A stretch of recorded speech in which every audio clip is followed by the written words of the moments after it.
Yes. Good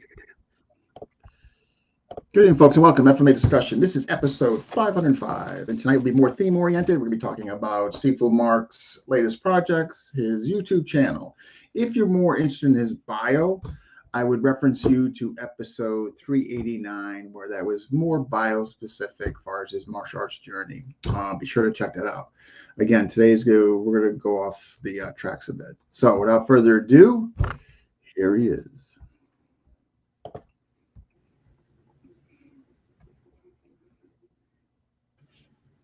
There we go. Ooh. There we go. You good? Yeah. You just a couple times fade in and out, but good to go now. No problem. So hey, good to have you on. So how you been? Hey, good. How was your Christmas? Good. And yours? Oh, it was excellent, man. Spend time with the kids, always good. Yeah, absolutely. It was nice just for a couple days there, like not having anything to do. Unfortunately, I'm like redoing my bathroom, so my wife's got me busy while I'm home. Like you're able to do that stuff by yourself? Yeah. Yeah, some stuff, some stuff I can do, some stuff I'll have to call other people to do, but I like to try. If it's something I can't do, I try to get all the prep work done so that when they come in, it's easy for them, right? Yeah, like the plumbing, electrical, or something. Yeah, electrical definitely. Yeah, I know. Exactly. So so you kind of since the last time we talked, obviously bunch of stuff changes. You're part of WPM now. Yes. What the hell's going on with that? What's that group about? You know what? It's a good group of guys, and I like the way you give instruction. There's some very talented instructors in there. There really is. Yeah, Jamie's got. I like his movements. Jaime's got it inside there. He's got Yeah, so there's some good talent. There's a good talent pool in there. Some guys I know, some guys I don't. But I gotta say, I'm really enjoying the Western Piper. It's a different approach, man, and it's anybody who does like a traditional martial art. I know who has kind of the Merry Christmas as the contrast between that, right? So like learning an art and really digging in the weeds and like so many different variations and counts and counters and drills and stuff like that. Yeah. This is kind of like it's like a dump truck system, man. It's just really like right to the point. The thing I like about it the most is how simplistic it is. Yeah, literally, without no pun intended. Pretty direct. Point driven. That's what attracted me. Where systems started getting bigger and bigger, and they weren't really getting farther removed from what happens out there. That's what attracted me. And the other thing too was the whole aspect of like that latitude and allowance for self-creativity. Like we don't want you moving like I don't want anybody moving like me. Like if you pick up a few ideas, great, or but really the whole idea is that we really encourage that individuality. And much to your point, like if you look at the talent pool in there, like I don't know if there's a group of guys that's got more talent from different, like there is some serious talent there, Yeah, and it's a good mix because I don't do well with things that are too regimented. But again, and if you don't have things that have structure, you kind of get lost, right? So I like that you guys allow people to interpret and add in like their own flavor of things. However, there's still an expectation as far as delivery and understanding, which I think is great. And it's good to have that because like when you teach a lot or when you instruct a lot or you play that role a lot, we're always like self-training, but to actually participate as a student and kind of just like start something new, I think that's the best thing. And I think it's something I've needed for a little bit now, which has been a breath of fresh air. Yeah, it's always, it's funny. Just, I think if you have that student mentality, I think you will always be willing to embrace something new. Like if you haven't checked out yet, or you know what I mean, and that, here's something. A long time ago, has talked when Burton was around with me and Lloyd. You know, gosh, I mean, I'm talking like maybe four some years ago.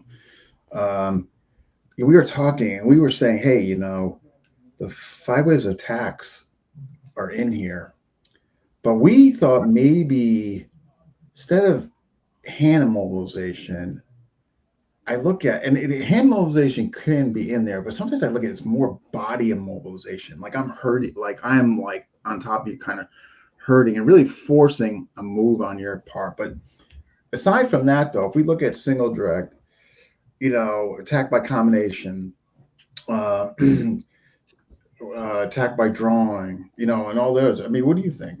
I think so. And here's the thing too, right? As like, hey, Seafood Kevin. Um, I'm trying to come at this as like a disciplined student, because part of the thing for me anyway, is when I start to like participate in an art and I start making connections to something I already do. What it does is it sparks my imagination, and then I get sucked back into the that I already did, right? So now it's not still in my hands. So now it's not like I'm being a Piper student. It's like I'm a JKD guy selecting Gotcha. Piper. Yeah. So I'm trying to stay disciplined to that. But so far, what I see, obviously it's the footwork, the step and slide, the drop step. Although the drop step, I was having and that's the thing about being a student, is learning the terminology of what you calling it versus what I call it, and I still get that sometimes. So you say something and I'm thinking this, but it's actually not that. But like the fakes, are, I see a lot of progressive indirect attack. Yeah, for sure. So like I start on a movement, but I don't recoil, stop, and then change direction. I change direction and flight in a continuous motion. So I see a lot of that. Like you mentioned before, the trapping, hand, hair, or foot immobilization. So I could be stepping on the foot. I can also be blocking their movement with my shoulder or hip, preventing them to actually move a certain way, which is still trapping at the end of the day. The flick, I use it. I associate that to the bugee. It's a bridging of the gap. All right. Or I'll do even was like one of the techniques that we were asked to actually do. When I saw it, I was like, JKD influence. It was the guy was doing, I believe it was Rich. He was doing like a bugee, then stepping for the flick.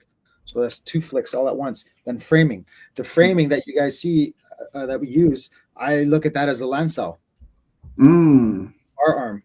I look at that as lansau or sutsau when we're coming in and crashing, looking for that reference point of connection. I'm looking at that as a sutsau. So there's like a lot of stuff. The minor twirl and the major twirl. I mean, if you take the knife out, that's something I've been doing from a long time. When anybody does any trapping, it's like trap, wok choy, trap, wok choy, right? So there's a lot of similarities I see, which I'm enjoying, and I'm actually like trying to play with it on the dummy as well as the bob, just so that I have the wooden arms in the way, and trying to like play with set drills I have for the mukjong, and then try to incorporate that stepping from the Piper. Yeah, no, there's definitely stuff you can do. Hello, big fan. Hi, man. It's just interesting. So, you know, I know, and there's other stuff I definitely want to talk about, other projects, but we kind of just use this as a stepping platform. But absolutely, I love it. I'm just, I can't be happy with the group of guys in there. And I think what's also nice is that those who know that we're not really propagating this gang and all that. Like, we're really coming at it from philosophically from a Western lens because of legality and all that, and not embracing just all that craziness, even though that's definitely a part of it and we acknowledge it in there. And I think but I bring this up because if you look at the guys in there, they're all embracing of that. You know what I mean? Like, cult, like mentality, But it's also because you guys set a good example, right? Like you guys make sure that you articulate that quite often, especially anytime there's a new person around, which I think is important. Yeah. I definitely like how you taken something that they use in the gang culture, kind of like a rattlesnake or a warning or a signal or a calling card. I like how you took that and like applied that to the flashlight. I think that's brilliant. But like, these are the simple things, right? It's like you have something what do you use it for? It all depends on what you're using it for. And like selfishly, the reason why I got interest in Piper is I heard of it before. I believe way back when Sifu or Professor Thomas Holtman. I don't know if he's still part of the organization, but I know he did a seminar on Piper a long time ago. And some people mentioned some of the stuff that they were doing. It wasn't in my radar yet. But I started like looking at it from back then. I just didn't know where to acquire the information. I think it's very important because, you know, for somebody who trains self-defense and who teaches self-defense and who has done some matches in sport context and who just is a practitioner of the arts, everything's always like thought of as dueling or you see the weapon. And the reality is you don't always see the weapon. And like I watch a lot of like camera footage of like subways or malls and stuff like that, and that's what I study. Like, hey Tim, he's a great guy. You should have him. He's wonderful. But like I watch a lot of these guys, and some of these guys are like just mentally deranged people. I watched one particular where a guy was on the subway, and some guy just sitting there on the subway and gets to a stop. The guy gets up, walks by, and just stabs the guy in the chest and walks off. Like, how do you defend that? Well, your self-defense is, your awareness, but like you can't have eyes in the back of your head all the time. I know. Strategically sitting somewhere maybe, but there's going to be that day you get caught off guard, right? So there's no foolproof plan. Absolutely not. Yeah. So then what's your next step in self-defense? Well, learning some first aid, how to attend to a wound, right? But like, I wanted to learn Piper because I want to learn what these tactics are. What is encompassed in actually being able to surprise, somebody.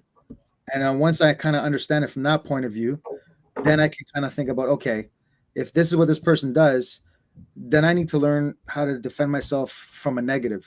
Kind of like in jiu-jitsu, you start rolling what the guy has your back. Yeah.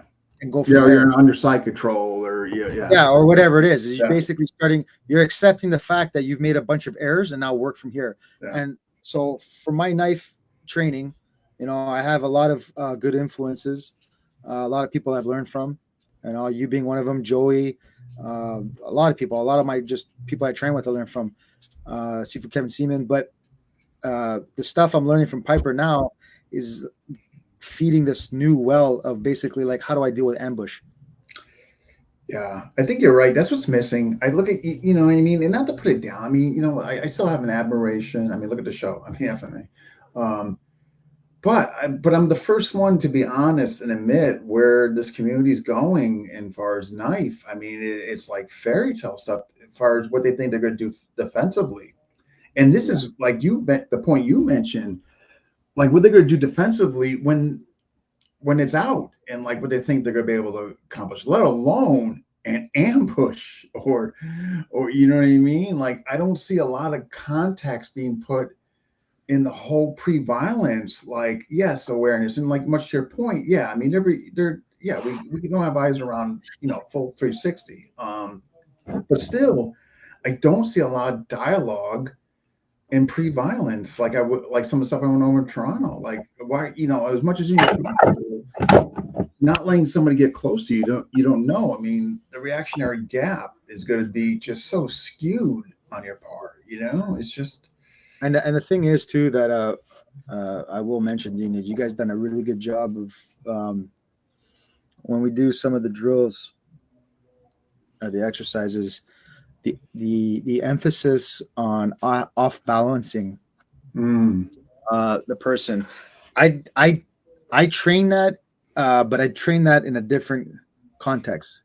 Like off balancing somebody made more sense and was like very, very like practical right off the hop as far as comprehension goes with something like judo, with something like jiu-jitsu or wrestling. Like, you want to take the guy down, you got to break his base, you're attached to him, you're moving him, you're bumping him. In boxing, you can off balance somebody with you, but it's a different thing, right? I never really thought like that with the knife. With the stick, not with the knife. With the knife, I really played like the outside game, kind of. Largo, because that's what we were taught. That's what we were told. Largo Mano. This is what I'm getting at, right? So like, and there's nothing wrong with that, because like, this is why this is helping me, because I've been not creating anything, because you can't, there's nothing new under the sun. But what I'm trying to do is organize my material that I have success with, that I've learned from certain people at different arts. And it's not like I'm making it up. I'm just Guru Joe, another fantastic guy you should have on here. The guy wearing ink, I've had him on. Oh, Joe's the best.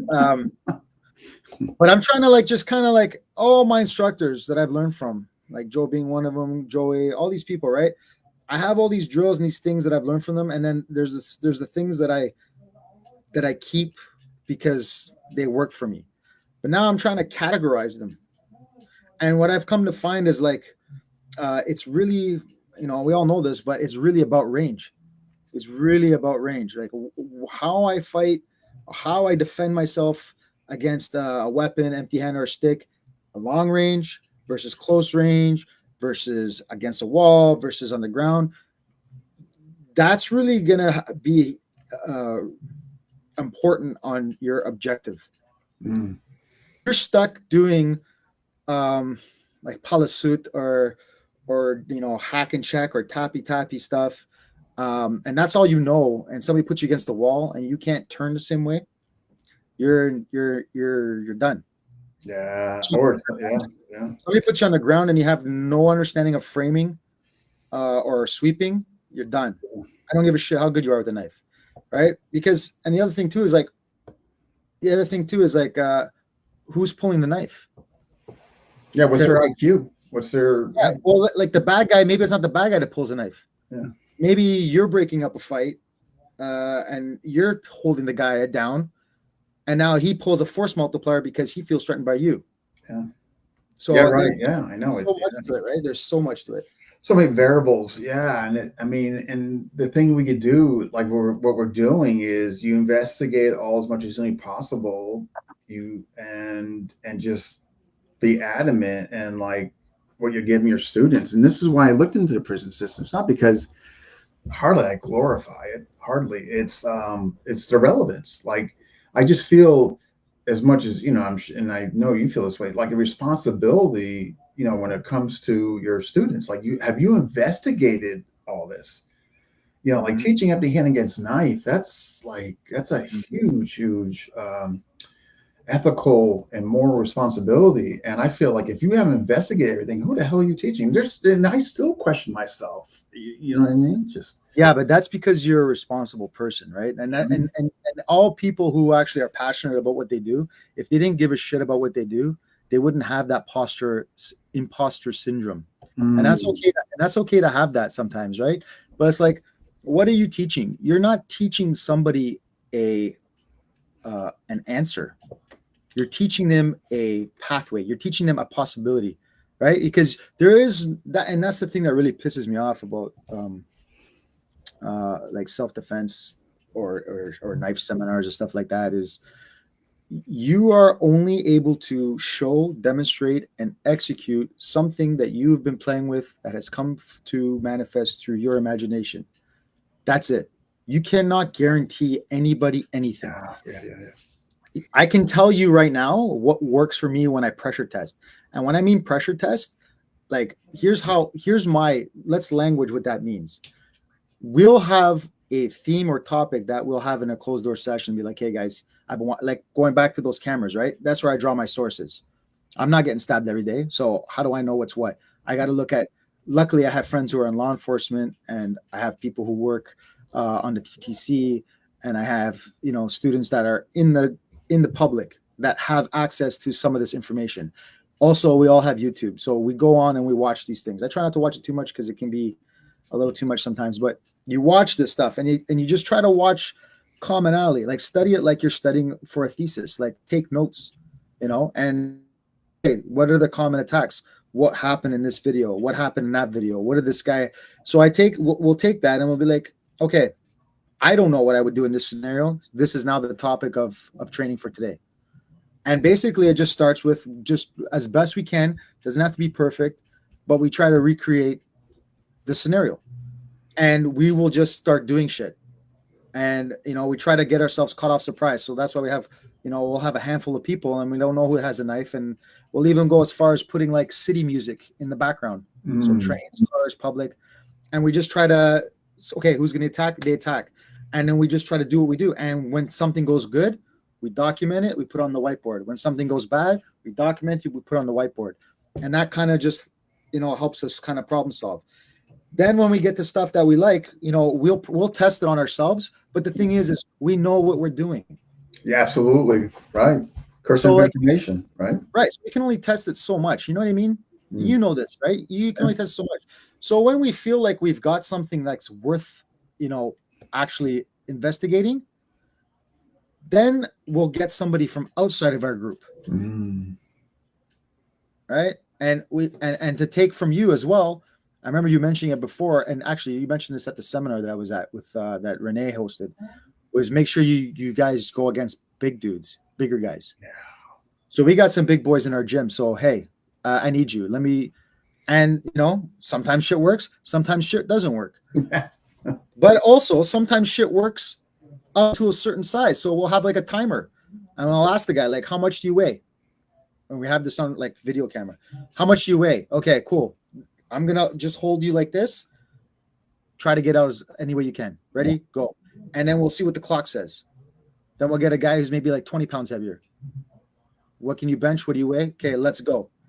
And then we kind of start to quantify, like, okay, when you got a guy who outweighs you this much or this size, now this is. Yeah. So now we have something that we can actually go to to reference. So if I'm going to go against a big guy, I'm not going to try that same shit. I know I have to go this route. Yeah. No, that's fantastic. I mean, there's nothing I can say as far as complimentary. That's just fantastic that you were doing that as far as the big guys. And that's the thing. That's how I gauge people. Like, man, that's a good camp. Like they're like, I look at the intensity, and I look at where the size of the guys, man, that in a room. Like, because otherwise, if I see somebody doing something that's 150 pounds, I just go past it. Just because, and I'm not saying there's nothing of value what they're doing. I don't want to come across that way. But it's not enough to keep my attention, I guess is what I mean. Now, I see somebody in there brawn they're a big guy, man, they're struggling. It's like, you got my attention now. You know what I mean? Well, that's the people I'd be scared of, right? Yeah, I mean, like, you know what I mean? That's what I got to make sure I can deal with. But that's fantastic what you guys do, like that. Yeah, like, and like you said, because you might see this threshold. Man, this works great. Man, this worked really good with the guys that are around 6 feet to 180 pounds. Man, perfect, almost 100%. All right, 200 pounds, we started to go down there. But you know what? Doesn't mean it's a throwaway. It just means you got to understand.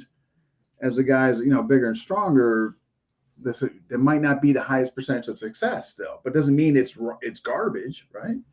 Or sometimes you just bypass it completely. Like a while ago, I sent you a video. Remember, I was showing you where we went for the Russian tie, and then I ended up getting both arms trapped. Yeah. Okay, so that was what I'm using as an example. So I was able to hold on to some people like that for quite a while, right? And it's like, okay, I can hold on to this guy for like 30 seconds, which is a long time. Right? Long time if your life depends on it. 30 seconds is a long time. Because 30 seconds means that if I'm just concentrating on holding, 30 seconds means that he can't get that knife free. 30 seconds means I can headbutt, I can trip, I can knee, I can do a lot of damage. I can use my environment. 30 seconds, I can do a lot in 30 seconds if I need to do something in 30 seconds. Right? We started using some bigger guys. I didn't have 30 seconds. Yeah. But so what's the norm though? Like I've gone through that. What I learned is like, okay, if I can hold him there for 15 seconds, that's still pretty good. But I know now, like, just like the Russian tie, if you get to the Russian tie, that's great, but you can't. What I see a lot of people do is they get to the Russian tie and they think that's like a spot they can hang out. I've never been able to hang out there. I'm not saying you. No, I know that. But I'm just saying I've never been able to hang out. There are people out there that sell online courses on that. Yeah, well, you know what I mean? Like Russian tie is a transitionary moment or a brief moment where you neutralize the weapon until you get to whatever your objective is. Yeah. The thing is too is like what your objective is going to greatly influence what it is you're doing, because you either want to get out of there. I've mentioned this before on that podcast I was on. You either want to get out of there, not be taken out of there, or I'm defending a loved one. That's pretty much everything comes down to those three things. You touched something key, which I always stress, and when I got 3 E's under Blade Tech: egress, equalizer, ethical. Like, hey, you know what? Maybe that gorilla you were hanging out with for 15 seconds, maybe that got your family away. Where now they're making a call, and nobody thinks about that. Like, that's another whole, like, people don't generally, like, I know you think about it, but I see a lot of these can't. Like, I hear nothing about that. It's like that you might actually park, what I call parking, to buy time for your loved ones to egress. You know what I mean? Yeah. Even if now, like, now I got a flashlight in my night drawer, because now it's like, if I do hear an intruder, I know my home, my lights are off. They don't know my home. Exactly. And if I'm coming down, even if like, oh shit, there he is, I'll flash out in his eye. And I never thought about that before. I would just think, oh, I'm just gonna attack him. But like, no, that can help, and then I can hit him with it. Like, there's a lot of things, right? And that's why I say, like, nothing is bad. It's kind of just understanding, like, what are we talking about here? Where am I using this? And what's the range, right? Because that's really what it comes down to. And back to what I was saying with that technique. So I had 15 seconds now. So when I had his arm like this, the adjustment I made was, I knew I wasn't going to hold. I was like, okay, well, I gotta take advantage of the situation. So now we started looking at, when I had him like that, just by simply weaving my arm, I had a straight arm bar. Okay. So now when I get that hold, I don't just hold them and like, oh, what's going to happen? I hold them. I'm actively working that straight arm bar, because at least if I can break an arm or damage that arm, that's one less tool he has. I'll send that to you later. I'll show you the details on that later. Yeah. I'd be interested to see that transition from where you got to the cross. Well, the way we've been working is, like, if I have the Russian tie here and I have my head control in, so he can't just turn into me, I know that sooner or later he's going to try to reach for that knife. Yeah. So when he reaches for that knife, what we were doing, when he reaches for that knife, the hand that's holding the bicep, as he makes his reach, I'll cup that elbow and pinch it and hug it against my chest. Yeah. And then I drop my elbow over this one and hold it tight so that his knife's behind me, but doesn't have. So now when I have that hold there, I've got both arms locked. Now the hand that's pinching here, I can support underneath, and this one go over the bicep, and now I can get the hyperextension on the armbar. Ah, interesting. Yeah, definitely. Yeah. Kind of like what's taught. You see a lot of, like, traditional Japanese jiu-jitsu teach off the gi. Somebody grabs a gi, I overhook that, I grab their own belt, and I can. So I'm just like, okay, well, if I can't hold them, but maybe I can break something now. Yeah. Awesome. So I know we digressed there a little from the agenda, but all good stuff. We went from WPM to and there. But you got so before we get into your channel, so what do you got? You got some projects going on, like you got. So what you got going that you're willing to, I guess, share? Well, what I really am excited about right now is I've partnered up with Eric Poirier and Jacob Mulick. Jacob and I go way back. We're both out of Combat Arts. Met him in like 2007. And Eric, I've been working with him for like the last year. Eric is a very highly trained and very, very intellectual guy. He's like trained in crisis management, risk assessment. He's done some investigative work. He's done some work in, like, not a law enforcement officer, but I've worked alongside with them. Okay. Investigative stuff as well. I'm not sure how much I can go into what he's done, but he's also been in the military. But he's a licensed traumatologist and currently working now as a hypnotherapist or something like that, licensed hypnotherapist. But anyway, he what he brings to the table. I met him and we were training together, and he was explaining to me on how he deals with how he trains to deal with people who have severe traumatic experiences and how to work through that through somatic healing. And I have a self-defense program that I wrote like 2019 over a span of like 2.5 years, and I ran a couple of them for corporate, and it did quite well. And then COVID hit and it stopped, and it kind of got put on the shelf. And then after COVID, I started doing my own thing again, but never really touched the self-defense stuff. When I started to redo some of the self-defense stuff and do some stuff at the women's shelter and kind of host some self-defense seminars, I was getting some really good feedback because I was doing things not as conventional as people might think. And when I met up with Eric and I started speaking with him, I said, you know what? We need to partner up because there are a lot of people who have been traumatized and don't understand that the attack after they defend themselves, it doesn't stop there. It also doesn't stop in your sexual life. It doesn't stop in your personal life, your work life. If your child is there to witness it, if somebody else is there to witness it, that goes home with you. Also for people who have been in the military, paramedics, officers, everything that they deal with, they don't necessarily release it. And we have like a lot of stored energy. And like if you watch an animal like a zebra or gazelle or something that gets away from the clutches of a lion or something, when they get away, the first thing to do is they shake it out, they kick it out, they literally release the energy because there's a lot of endorphins and stuff we don't do that. So I got to talking with him. I said, I just had the idea of like, let's 5 modules, and he had his set up, and we kind of just sat down and took his literature and my template, and we just they were very there's a good sync between them, the way they lined up.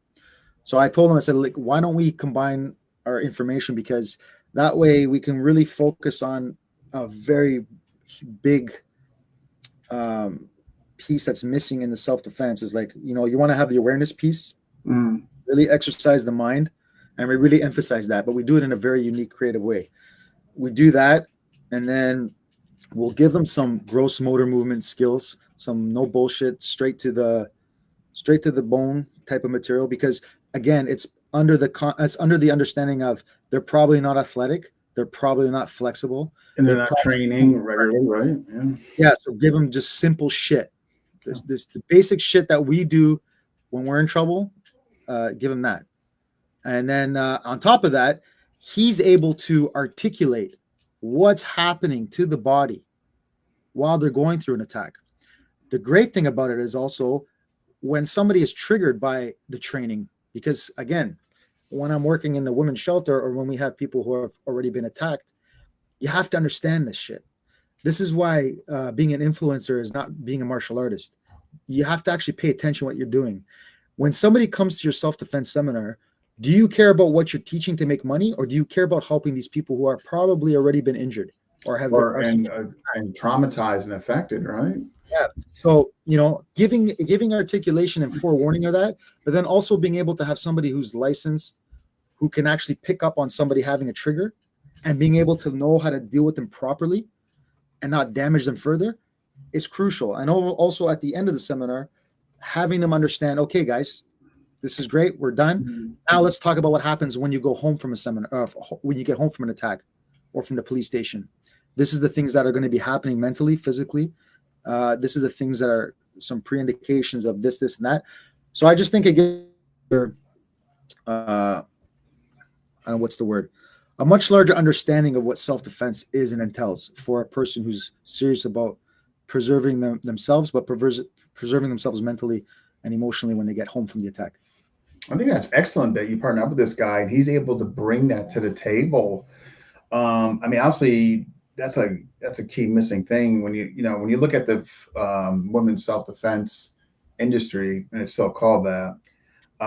To me, I think it needs a complete overhaul, just across the board. And one of the things you just spoke on, I think, is one of the other two is, it's just my opinion, just based on the few that I've done. Much to your point, they're non-athletic. These are people not trained regularly. They're not going to train, so they're not going to remember what they don't train. So if you don't keep it simple and gross, and I also feel like I've had this talk with Brent a lot, man, it's weaponized. Your average lay woman is not going to freaking do anything against an angry guy. And that's why I think Piper Medusa, because of the rear load, you know what I mean? That's a lot of stuff I incorporated there with it. And I'm honest with them. I'm not saying it has to be a knife, because then you get into legality, moral compass, and value system, and you have to take that in consideration, what they're even willing to carry and pull out. You can show them to the Cosmo. If they're not willing to pull it out, what's the point? You have to find their comfort level, what they're willing to do as far as use and there. But I think what you're talking about is fantastic. Yeah, and the thing is too, what I'm trying to absorb from Piper is like, okay, how can I use that for in another way? So, the ambush or the surprise tactic of Piper, why can't I use that for somebody who's trying to defend themselves? 100%. I've done it and it works well. And Absolutely. that's the thing, like Yeah. that's a skill, knowing when to attack, knowing how to communicate with the person, like, Yeah. because back, and that's why I'm doing the Piper. It's not just to learn Piper, because if I ever have to if I ever have to defend myself, be careful what I say here. If I ever have to be in a position where legally I can do what I need to do to defend myself, the efficiency and the surprise tactic of something like Piper, whether it be empty hand or with a weapon, would be very, very practical and efficient for myself. However, the reason why I'm learning it is strictly so that I can now take that information once I acquire it and try to use it for my own understanding of defending ambush. Because Absolutely.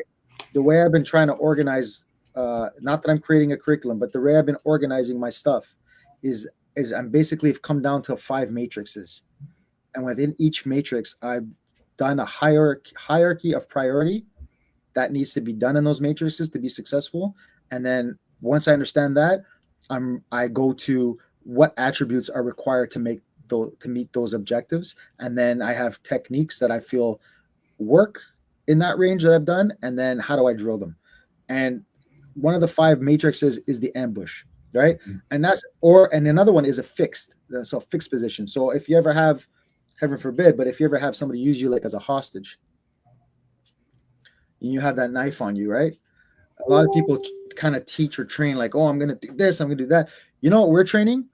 Psychological approach on conversation to make the person relax. That's your first step. Your first step is regulating your breath and staying calm. And then making sure everything needs to be where it is. Not just to put your hands up because I'm going to do this awesome move. I want to make sure my forearms cover my vitals. I want to make sure my hands are close to my neck. I want to make sure that I can grab if I need to. But then it's okay. That's where guys like Eric come in and start to explain. Because guess what? There is a psychological thing that's happening to the attacker as well. And the responses. Yeah, that's a great point. Like we're all focused on like for good reason, right? I mean, but obviously they're going through a cycle, right? That's exactly it, Dean. And the cycle is you can actually encourage your attacker to harm you or to not harm you based on what you do and when you do it. And when you do it. Okay. So we'll spend time on language. What words? Certain words you have to speak different when somebody has something like that to you. You got to make sure you give them power, but you want to humanize yourself. You can't be too conflicting. You can't be too troublesome, right? Sometimes you're too troublesome, they move on. But sometimes you're too troublesome, you piss them off and they force you with force. So it's like, okay, so now let's do the study. So now, we focus more on moving with them, but how I move while I'm trying to if they're putting pressure, how to move with that, how to speak to them, how to language them, how to ask permission, how to cater to them, how to entice them. And then once we're doing that, then it's pretty much recognizing and feeling, because if they're holding you, you're gonna feel them. You're gonna feel their energy. Is their grip tightening? Are they relaxing? Are they getting more comfortable? Are they talking to you more? Are they talking to you less? Are they talking louder? Are they talking to you quieter? And so we're training to stay calm and this is kind of stuff that we would have to take in before we just explode and do some shit. And this is the negligence I talk about with other people. They're just like, okay, guys, knives here. We're gonna put our hands here. You're gonna do this. You're gonna no. Especially from a woman, from a hostage point of view. I mean, yeah, that's yeah. I mean, I love what I'm hearing from you. Before I forget, and I want you to go on, but if you ever want some of the stuff I give from Piper Medusa, as far as a flashlight like there, just hit me up and I'll give it to you. And yeah, I did I got a whole program: flashlight in the front load, flashlight in the rear load. Depending on the load you got in there and all that. It's yours if you ever you want to check it out. You know? I mean, absolutely, I'll take you up on it. But just the seed you planted by showing that, Yeah. And that's the thing. I was thinking about this the other day. It's like it's so important who you start learning from, Mm. because who you start learning from constructs this like yeah, Kurt's actually been on our show. We have a podcast called T4TCS podcast. We're on all the like Spotify and all that other stuff. Yeah. I think we have about 9 episodes now, but we talk about a lot of stuff. And like I said, once you listen to Eric speak, he's got a lot of information. Sounds fascinating. Yeah. I mean, yeah. I'm learning so much from him, because while he's training the martial arts under us, we're training the trauma-informed training under him. So that when we conduct these modules, all of us are going to be very educated in what we're presenting in all aspects. So like I said, the books that we're reading, the blogs that he writes weekly, like I said, this guy's just a wealth of information. He's a great person to work with, and he's open as a martial arts student. He's very open and like willing, and he works really hard. Sounds like you guys got a great thing coming up and going. Yeah. I mean, I think that's, I'm really happy for you to hear this, and yeah, whatever. Yeah, just hit me up. I'll give you that stuff. I mean, I did it. People loved it because it was a respective on the front load. Another weapon too. I don't want to give too much, but I'll give you that. And not across midline. I'll say the word to you. You'll know orbits. And then on the rear load, yeah, which you've seen quite a bit of already. So yeah. Oh no, I'm looking forward to it, because this is the stuff that we're playing with, right? Yeah. I see something like that from you. I'll see something like that from somebody else, and like just having my buddy Jacob, being able to work with him as well as an experienced martial artist, and other people. Like now, I even have the at Combat Arts with my Sifu Joey, and we got Professor Beckles there and some other heavy hitters there. Now we got a study group there too, and wow, you got to, what you got to do. I mean, you got the green light because you move really well. You got natural torque. The thing I noticed about you is I was talking to somebody the other day about you. I don't want to make your head big. I said, yeah, he's just a natural. He's got low center of gravity. He's got good hip torque. I go, he's got it. The only thing with you, man, just keeping those feet a little closer together. The moment you do that, you are going to be springing around like a cat. And that's going to come. But I'm bringing this up because you got the green light to start like training group with Piper guys. I mean, just give them what you want. You got the group going. You got level 1. You're working towards level 2. You got the green light. Use them. Oh yeah, we definitely are. We definitely I got it. Like I got a small group of guys up here. The guys I have up close to me as a resource right now. Their majority of them are like Muay Thai and Jiu-Jitsu guys, which I think is going to pay off for Medusa stuff. And then at Combat, I got I've got everything I need there. I've got Jiu-Jitsu guys, I got boxing guys, I've got defensive tactic guys, and my Sifu Joey, he's another huge source of information in my martial education. But we got a good system there. We also been playing with Todd Fosse's firearms material. Oh, yeah, he's big. Yeah. Yeah. So, and I've run some of this stuff that I'm putting together and some of the drills and stuff through Todd, because he's very he's a person that I look at how much research and time he spent. And I have him on a show. Seemed well. Oh man. Yeah. He's a very analytical guy. Like he watches reports and studies, and like I was already doing that, but when I see the way he does it, I'm like, wow, that's way after the deep end. So, but yeah, so we've been working all that stuff together, and that flashlight stuff, that also works, with the firearm stuff too, man. No. Yeah, no, it's crazy. Like it's so universal, right? And the whole thing with the other weapon, and like I said, I'll show you some of it. Like you'll like it, just whether it's a short blunt, a long blunt, it's going to determine where you're throwing that tip and how to recover that tip from the weapon in the rear load, where it's not going to take you off balance. Because remember, you're going to be giving this to people who they're not going to do how to do a good X. No. So you got to keep it just there. But yeah, I'll definitely. I think you'll like it. I think you'll enjoy it. So yeah. I look forward to seeing it. What else? Okay, so what do you got that project? Before we get into the channel, what else you got going on as far as projects?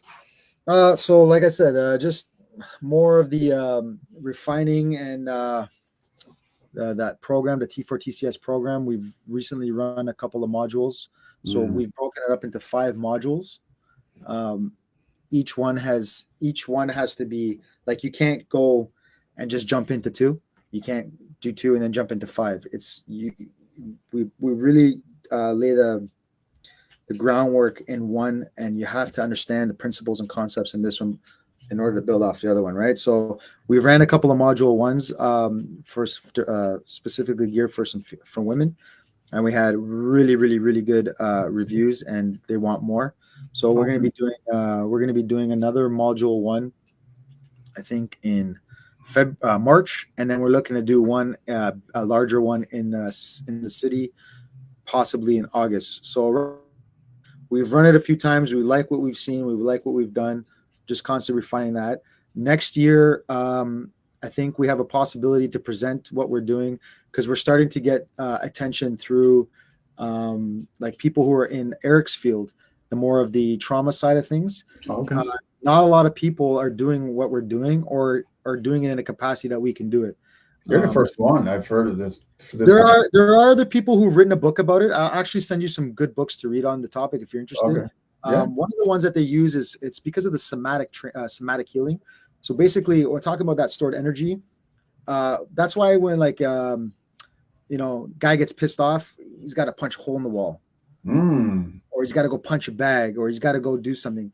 There's this stored energy that if we hold on to it, it's really going to affect our anxiety, our cortisol levels, our aggression, and there needs to be a release with it. And it's either you release it positive or you lash out. And that's why guys are coming back from the war with PTSD, and they're starting to get overwhelmed. And, maybe the old lady's talking too much, and then he hits the old lady, or he punches the guy at the bar. It's because he has this stored energy he can't release. He doesn't know how to release it. Okay. He doesn't have the tools to do so. And so one of the best things that you can do like in an art like jiu-jitsu, for example, because jiu-jitsu, you're able to constantly feel pressure, constantly give pressure, feel pressure, and get that exertion out of you in a way that's not going to cause you to have concussions or stuff like this. And it's so important to, especially females who have been in an altercation, is because it's one of those arts that it doesn't lie. You have to feel, and you have to get that exertion out. And when you start to make them understand, okay, you were in this situation before, but now we're going to retrain your brain to understand that when you're in this position does not mean the result is always going to be the same. And that's huge. Interesting. So it might take time. And that's why having somebody who's there to work with somebody who's been through that, because it might be where they just watch, or they just work with females, or they just drill slow until right. And then, but the result is the same. So they get that physical healing. Also, it's not just physicality. That's why kids who are in group homes or who have been abused, they like to draw, they like to paint, they like to play instruments, they like to play sports. It is somatic healing. It's how people cope. It's how they release and express. That's why some of the greatest art is people who are hurt the most, right? So it's understanding how the body needs something. And when you give it something positive, it now has a pathway to release what it's feeling, but it's doing it in a constructive way that empowers it. That's right? Excellent. Wow. And then there's something I learned called trauma kindling. So trauma kindling is like, you experience, somebody who's in law enforcement, they experience something very, very traumatic, right? And it doesn't affect them. But his partner loses his shit over something not as traumatic at work. Okay.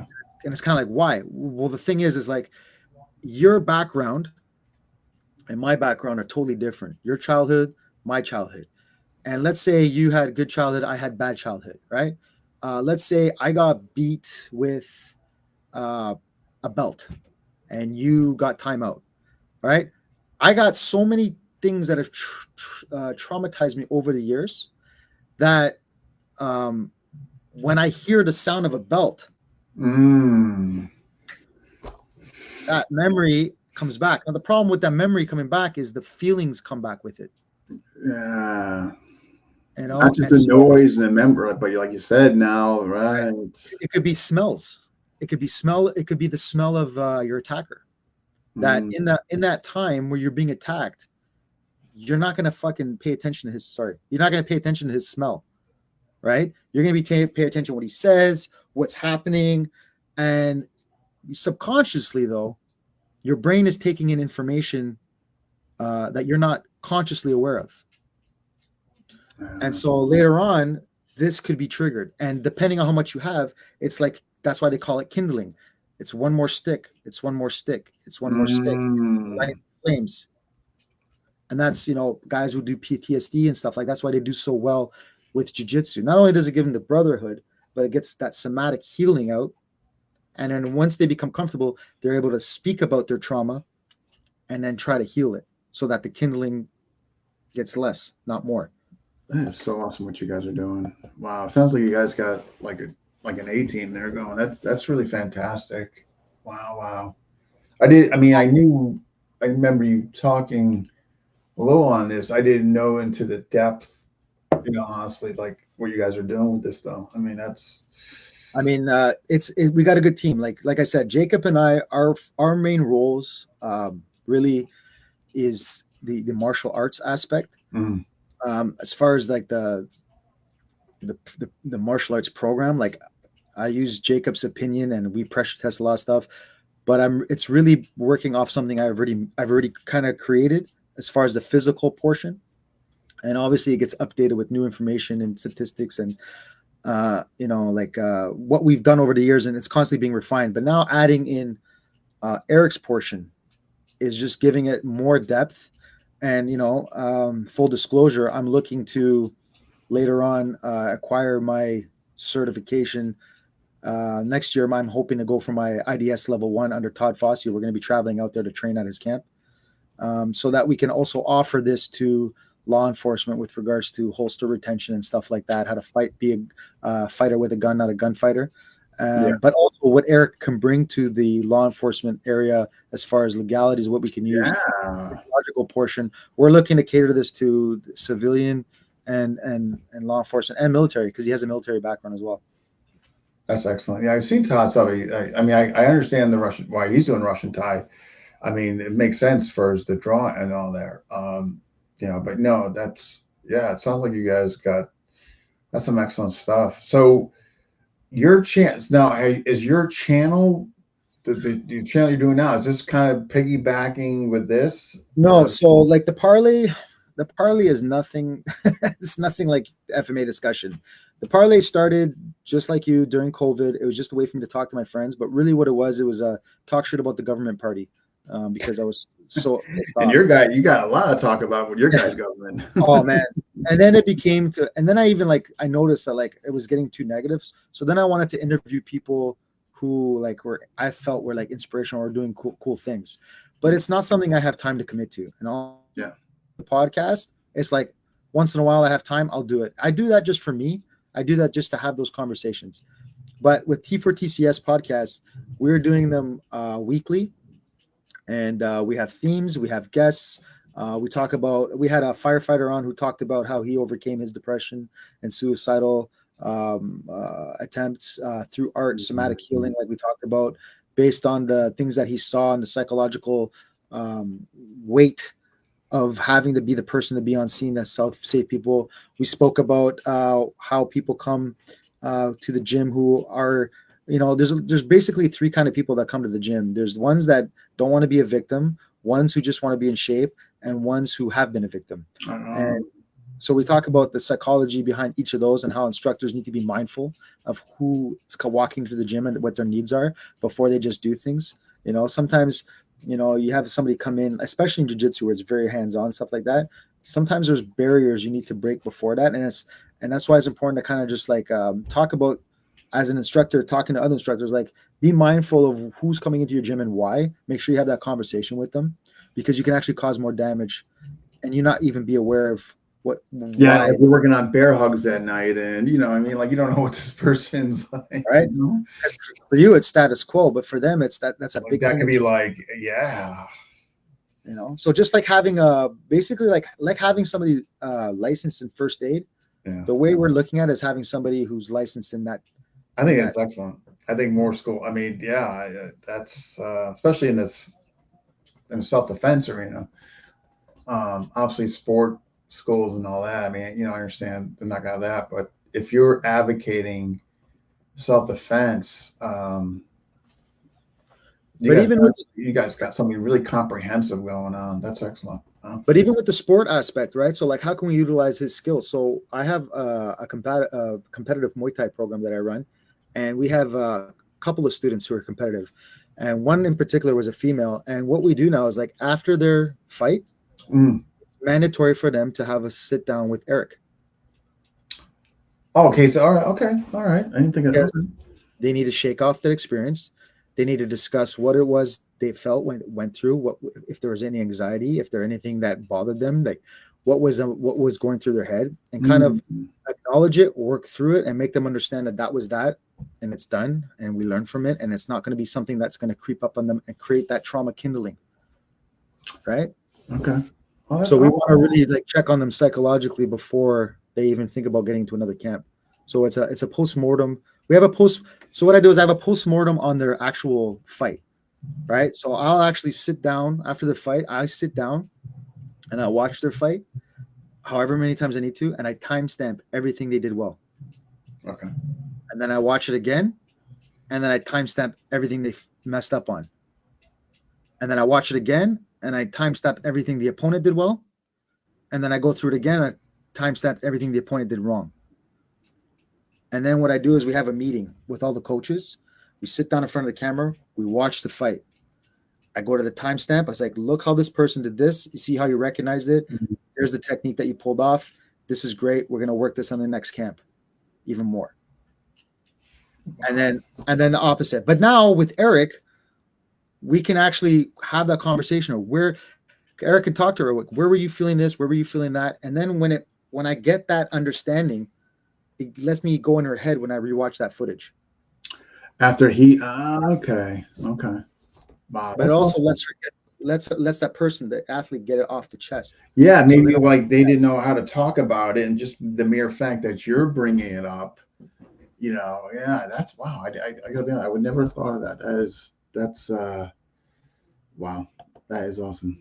And Brett agrees. um, but wow, Yeah. wow, So wow. that's what we've been working on, man. That's what we've been working on. So and so with the back to the channel, not the first one, the one you're doing now. For TCS, yeah, it's a Yeah. separate channel. It's all three of us are usually on there. Sometimes we had a psychologist from George Brown College. I think he was on there speaking more about talking about pharmaceutical impact versus therapy impact. So we try to really hit the spectrum of mental well-being, depression, trauma, somatic healing, martial arts, and kind of like that whole kind of angle, right? And like even like right now with the holidays, some people don't have a family to go home to. They don't Holidays have can be tough on people, right? so like be careful who you're talking to when you're Christmas shopping and that person seems agitated. Take a second to understand where that person might be coming from or their mindset might be, because that's part of your self-defense as far as I'm concerned. It's paying attention to human habit, people with sporadic movements, sporadic energy, Mm. agitate, like all of this stuff. There's so much happening around us. we're not learning to read it. And I know everybody says awareness, but like no, really awareness. Yeah, That's I like know. It's such a broad, well, self-awareness. You know what I mean? Meanwhile, you're letting somebody get 2 inches away from you. I know. But like I said, there's someone, yeah. When you say the three, as far as your chat, so you, Eric, and who? our friend Jacob Mueller. Jacob is he's been with combat arts since Okay. before me. So you Yeah, three generally, and then, he's very well-rounded martial artist as well, and he's a great asset to the team. He also does all of our like video editing and filming and stuff like that. But he's the guy that he's on the podcast too, giving his insight. But he's one of the guys that's in there with the gym with us, really testing what we're selling. So you three are every show. You three are on there, and then We are the somebody owners. on there. Okay. We are the owners of T4TCS, and we have some people that we're going to have as affiliates or instructors under us. A couple of people that reached out to us. One person is he's well known to us already. He's one of my jiu-jitsu instructors, but he's looking to possibly be interested in it. And also, we might have an opportunity to actually be sharing this in the schools for children. One of the people that I want to once we get a little bit more steam. There's a friend of mine. His name is Crew David Edwards. He's the owner and operator of Bully Be Gone. This guy's been doing amazing work for the youth for over a decade. I've watched him. He does so much. With the youth. I'd love to have him come in, and I want to propose him as a candidate for Eric to give him some of the education with regards to the trauma. He doesn't need it for the martial arts because he's well-rounded as well. But what he's doing for the youth, he could be somebody that we can give this information with regards to the trauma and be like, hey, the youth guy, you go do this with the youth because you're doing it already, but now take this with you and kind of make him an affiliate. And we're just really, honestly, man, we're not trying to make videos and get likes and be cool.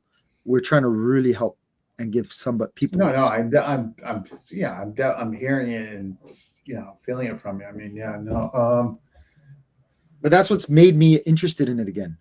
Honestly, sometimes you need that. Like you need like something. I tell you, that's what Piper did for me. I was kind of like I was just like going through the motions. I mean, and knowing that there was something out there that I just didn't know yet, and it caught me. Yeah, sometimes you just just being re-inspired, rejuvenated. You know what I mean? 100%.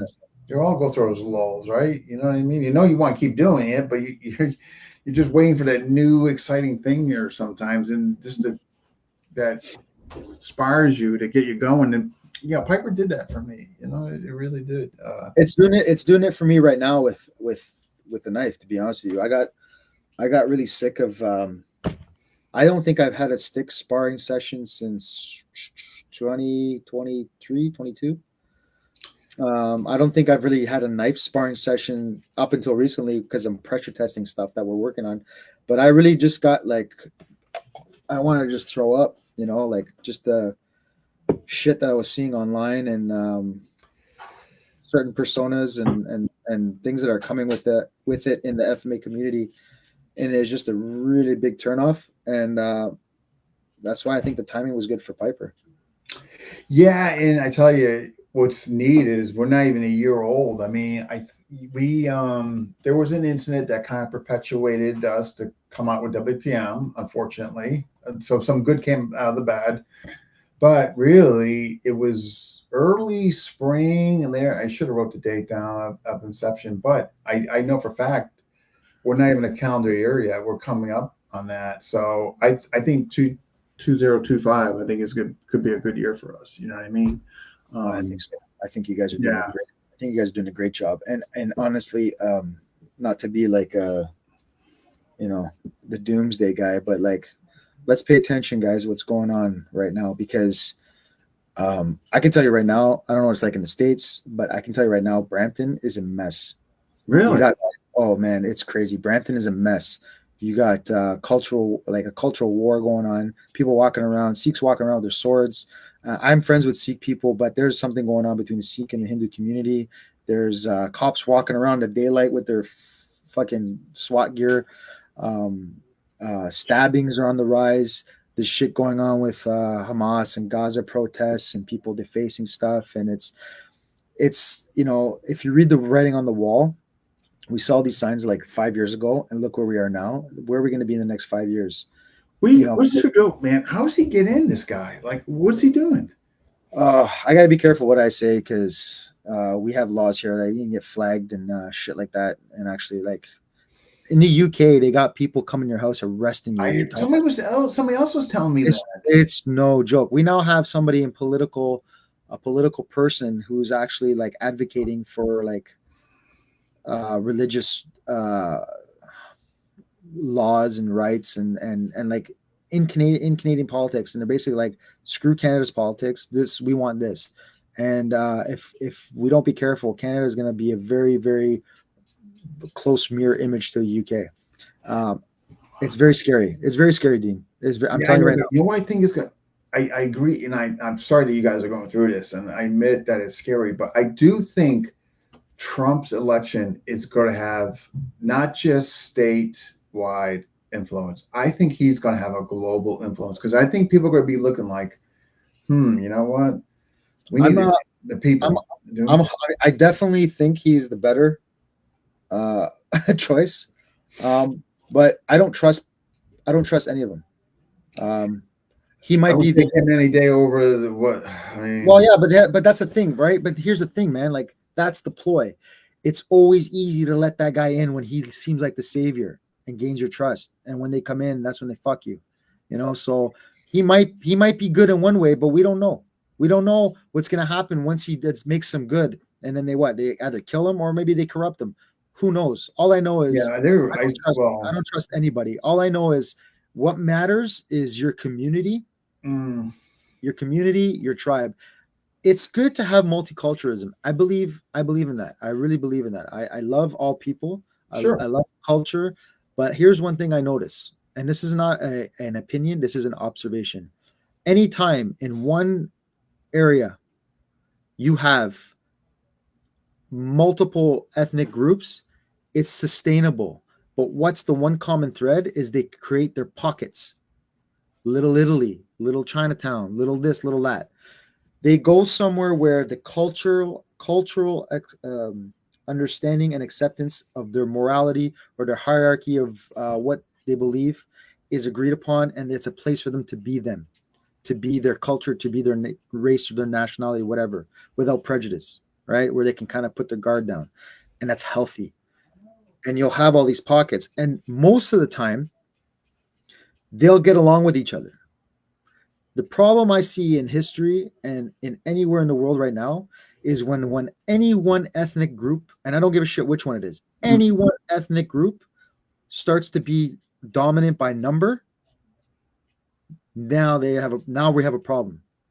Because it's like this tribe mentality where, like, well, there's more of us, fuck you, do what we want. Yeah, we're gonna do what we want now. Yeah.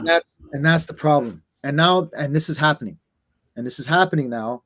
And at some point, it's going to cause enough civil unrest. It already is starting to.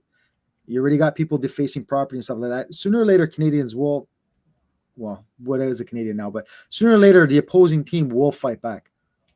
And there's been a lot. Sure. And Trudeau, I mean, he's got, I don't know. I mean, there's been a lot of stabbings. There's been a lot of from like all different types of groups, you know? So like, this is why this Piper stuff is, for me, is also piqued my interest, because this is something I have to contend with. Like, that's self-defense is research as well. It's understanding where I'm going to be, what the social climate is, what the threats are. Like, you don't just fucking go anywhere on a TTC and like, oh, I'm just going to watch who's around me. No. What area am I going to? What's my contingency plan if it's blocked off from a protest? Yeah. Like, this is real self-defense. Pay attention. Wow. I just hope you guys don't turn like England. I mean, gosh. I mean, the fact that Trudeau's already seen Trump a couple times, I'm hoping, well, for your guys' sake, I'm hoping things will get better. I think he'll be out of here soon.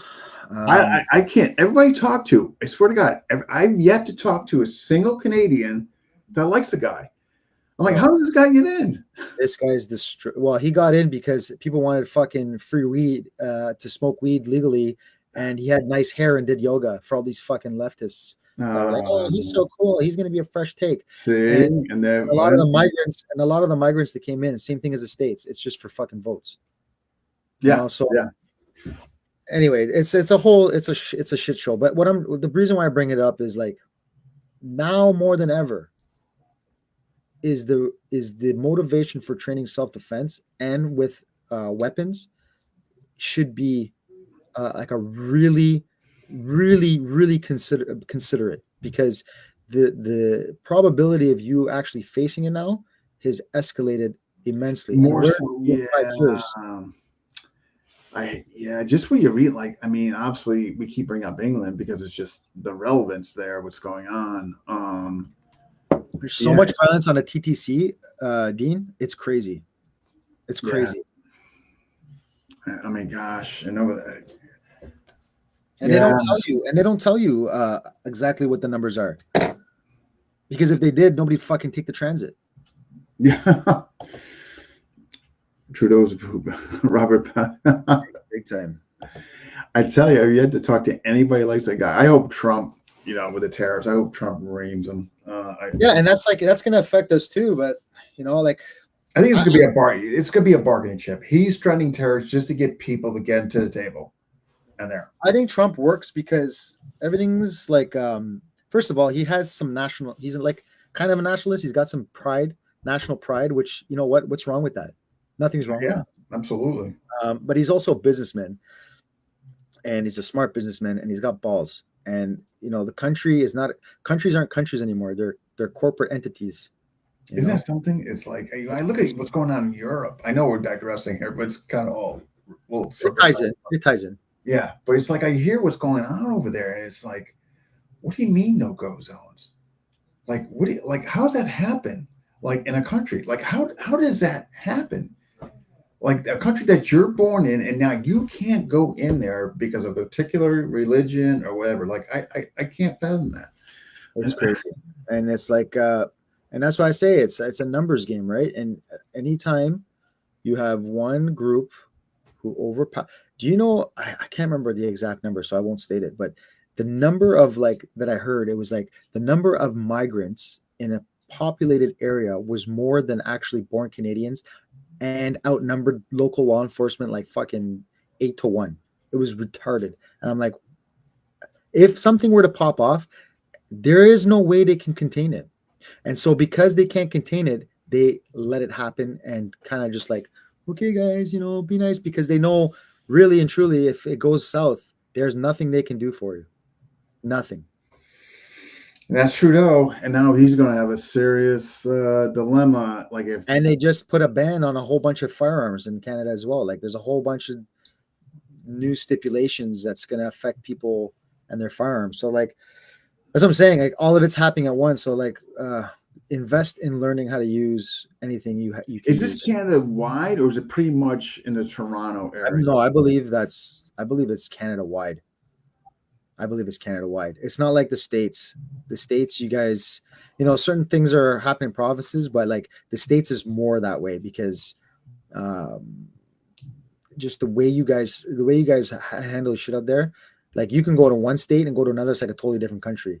Oh yeah, you go to in other words, Massachusetts from Texas. It's like it's night and day, right? Yeah. In Canada, you'll have some provinces that kind of like have some different stipulations, but for the most part, it's like a blanket legality. It's like pretty similar, right? It's like across the board type of thing. It's my understanding. I'm not a friggin' representative for the MP or anything. I know when I went to go see Kevin Goat when we did the video project, he was saying that because he's Alberta, right? Yeah. He was saying that they're for the most part are conservative. Like the last province, like I think he was mentioning. Yeah, they are because of what the Liberal government did out there as far as the jobs in the oil industry and stuff like that. They really, and they kind of like they're the forgotten country. Like they don't give. You know what it is? It's like the ones that are so highly populated, that's the ones that get the attention, right? Like Ontario, Quebec, but even Quebec's got their like separatist movement. You got BC, like these guys here are like, these are the big cities, the big liberal kind of cities where you think about like multicultural and stuff like that. Yeah, votes, like you said. But that's the thing though, like, but if you can have immigrants come here, spread them out. Spread them out. You have such a landmass country. Why are you highly densely populating everywhere in one place? That's a sure recipe for disaster. Yeah, because they know, but those who want to be career politicians, they're going to put them in their geographic area to get, vote. I mean, I think I hate to say it, I think that's part of it. But much your point, yeah, spread them out instead of putting them in a concentrated area. I mean, that's it's too much. It's too much, and then that's when this like nepotism and tribal mentality happens. Like let's just claim it now. Let's make it like let's make Ontario its own sovereign whatever. You know what I mean? It's like, just like how Quebec was back in the day. It was historically French speaking settling province, and they wanted to separate, right? You had Rene for prime minister. Their population be like 10. But it's like, but it's telling you, it's happening in Germany. You're starting in Germany. What you're seeing now, you're seeing what they call, and they make them sound a lot. I'm assuming word, but this right wing coming. But you got to think about it. Like, okay, why is that happening? In other words, you go to one extreme, and then you get another extreme to counterbalance and get things back to center. And so, of course, they brought all the migrants in Germany. People are upset, crimes, etc. So what happens out of that when the government's not doing anything? People are going to form a group. You know what I mean? And that's exactly your point. And that's when you're going to start seeing problems, because you let a group dictate, in a different culture, We've been in a war for years, and the thing is, it's like the war that we thought about in World War I, World War II, Vietnam, those kinds of wars. That's like last on the list. The type of war that we've been doing has been through economics and infiltration. Cold War. Oh yeah. How the hell is China able to buy land all over the state? You can't.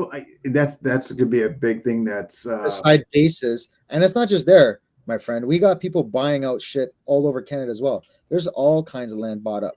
How is that possible? Yeah. And that's why I'm saying we're not countries anymore. We're like corporate entities. Everything is for sale. Yeah, this is why I just hope he just does 3/4 of what he says he's going to do and just gets back to. Because. And I'm hoping for Polyev. Like I gotta say right now, I don't give a shit. I'm hoping for Polyev, and I'll tell you something right now. But like these things, right? People pay attention to this stuff instead of the latest and greatest fucking TikTok ad, because understanding your climate, understanding what's going on, is really what's going to help heighten your awareness. And like I said, start training yourself. And it doesn't just have to be more martial arts. Like I say this to the women in self-defense. I'm like, your two greatest assets for self-defense is your physical health and your cognitive ability to pay attention to what's around you. Yeah. Because if you can't run away from your attacker, you're fucked. If you can only run away a little bit and they catch you and now you're gassed out, you can't fight, you're fucked. So that's your number one. Don't eat like a piece of shit, exercise, and pay attention to what's going on around you. That's those two things right there could save, because now you can think and come up with a strategy. You can use your OODA loop. I'm telling you, is what's believe in Trump, Batman and Robin, yeah. I know he needs. I'm telling you, I just feel this though. I think with him in, assuming the establishment doesn't take him out, and then I think JD Vance would carry out, but I think he's going to have a global effect. I hope I'm right. He definitely will. Definitely will, because like look at the global effect he had. Everybody talks shit about him. Was not part of any war. The shit in the Middle East chilled out because people know he was serious. The threat with North Korea? Well, you got North Korea, yeah. That got brought right down. Business went up. The dollar went up. There were less people on welfare. That's why I understand these people. Like, he's a racist. He's done more for the black community than Democrats have. Oh my God, he got 20%. That's just a liberal. This election, he's not even in office yet, and look at the profound effect he's already having. It was all the years of watching all the elections, I've never seen a guy have such a global effect, and he's not even in office yet. He's got people flying to talk to him, CEOs that want to talk to him there, but he got 20% of the African vote this time and 50% of the Latino vote. So you're trying to tell me he's prejudiced? I mean, no, that's because people are fed up. People are fed up. Especially in sanctuary cities, they're letting all these people come in. So you got the inner city blacks like, wait a minute, man. I don't know how the veterans are not up in arms, and that's the thing. Like these people, that's a whole other sad case. These people. Well, it's not so alien here either. Like downtown Toronto, you got 10 cities now. BC, you got 10 cities now. You got fucking really? drugs. I thought that was just San Francisco. Oh no.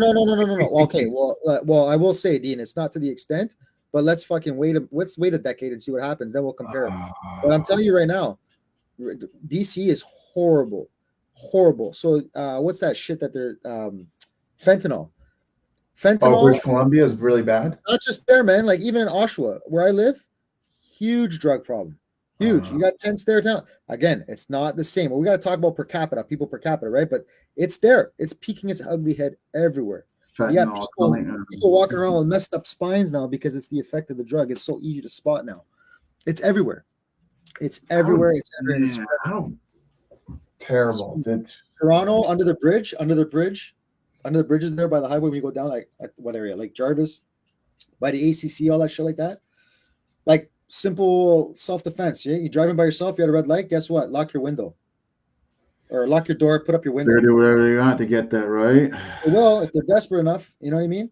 It's everywhere now, man. It's getting bad.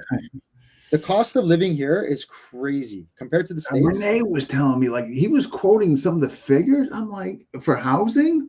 Jordan Peterson was on a podcast lately. I'll send it to you. But he basically, like, he did the study. He broke down what the average cost of living is now versus what it was, what the proportional ratio is for poverty in the U.S. versus Canada today. It's astonishing. My wife went to go buy 6 lemons. She spent over $20. 6 lemons? Almost $20. That's insanity. It's crazy. A bachelor apartment in Toronto, like maybe not Toronto, but even GTA, a bachelor apartment is like friggin' almost $2,000. $2,000 a month. A 2-bedroom apartment, you're looking at over $2,000. 2,500. I'm telling you, it's ridiculous. And that's probably on the lower end, for real. If you go to downtown Toronto, you're looking at a 1-bedroom piece of shit with no room. You're looking at least for 15 to 2,000, depending on where it is in the city. Even more probably. It's crazy, man. It's crazy right now. I don't know how people have, and that's what I'm saying. People are going to get desperate. People are going to start robbing people. They're going to rob you. They're going to rob you at gunpoint. They're going to rob you by knife. They're going to rob you by. So, you know. Yeah, if you're quoting 6 lemons for 20, man, you better believe there's going to be something going to happen. Almost $20. I think my wife bought 6 lemons and like one other thing. And in the bill, she showed me the receipt. It was 6 lemons and like one other thing. And it wasn't even like, it wasn't a big thing. I mean, we had super inflation here in the States. My wife would tell me when she goes to the store, you know, she's like, you can't believe it, the price, what they're charging now. And, wow. I know we need, yeah. It's supposed to show you what the landscape is. And that's why, like, people want to sensationalize these knife defenses and that defense. Is like, man, you don't even understand what it looks like when you get attacked by somebody in that kind of desperation. And that desperation and, like, you know, hungry, fentanyl. I mean, all put together, man. That's what I'm saying. It's like homeless. Like, just like, you know, like, oh. Right. And what kind of day were you having that day? Are you tired? Did you go sleep late? Are you weak, sore from training? You know what I mean? Everybody wants to believe they're a hero. Yeah. It's not that way, man. It's not that way. Oh my God. Yeah, I know. It's like you think about like this whole. Yeah, like you said, it's not just getting on the mat. So that, I mean, the training starts like right in your own house. Just like thinking about what is the political climate? What is the climate in your area, right? I mean, like, what is, you know what I mean? Like, what's growing? What, you know, what? Well, people have access to it. Like, how many people? I wonder how many people here watching do this. How many people go on the Google and just kind of like see what the crime rate is in their local area and what the offenses are? Yeah, I did before I moved here. You better believe I did. Any pedophiles around here? Any what's the carjacking like? What's the because if you kind of understand, you know, in the back of your mind, I mean, that's not to say that it's nobody's gonna do that to me, but like, okay, I am now aware that this is here. Yeah, I mean, but at least, yeah. Well, I don't know. I mean, what do you got? What do you got coming up? I mean, any plant New Year? I mean, what do you got? What do you got popping? Well, finish this bathroom. I got a seminar. I got a seminar coming up on February 2nd in Durham at Yes, Clarendon yeah. Martial Arts. So I'll be doing that. It'll be some of the stuff that I talked about here, just some of the stuff that we've been working and certain ranges that we've been Mhm. working that we found some successful stuff. I'm going to be sharing some of that. So now it's ready to give to the public and kind of get it feedback on, worked for us. Let's see how it works for these people. Let's test it on them. So I got that coming up in February. I got another one at Combat Arts with Joey. We're going to be doing a joint one. That'll be in January. And then in March, we're going to be doing another women's self-defense, trauma-informed training and self-defense. And just other than that, man, just training, working our craft and testing our stuff and making notes and just trying to build something really good so that 2025, we have an opportunity actually to go out west um, and present what we're doing. Eric's going to be going out there. We're in talks still to see if that's still going on, but presenting our approach to some of the law enforcement out there at a conference. And if it goes well, we'll be asked to come back the following year and like demo it for them.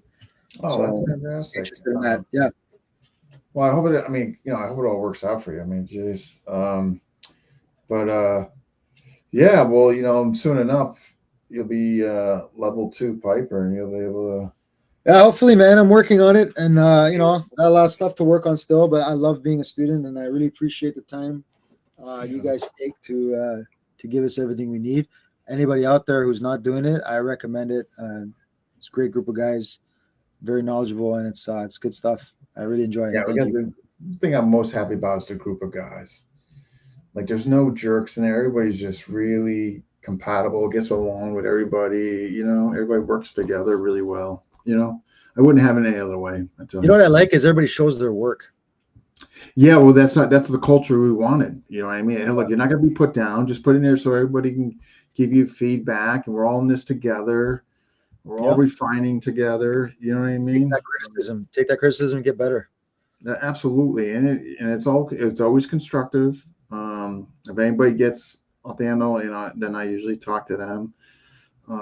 But everything's been constructive. There's been none of that. So that's the culture I wanted. I always wanted, and that's what we have.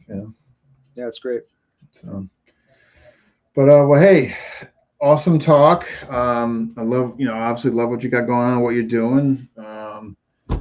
I'm sure I'll be in touch with you soon.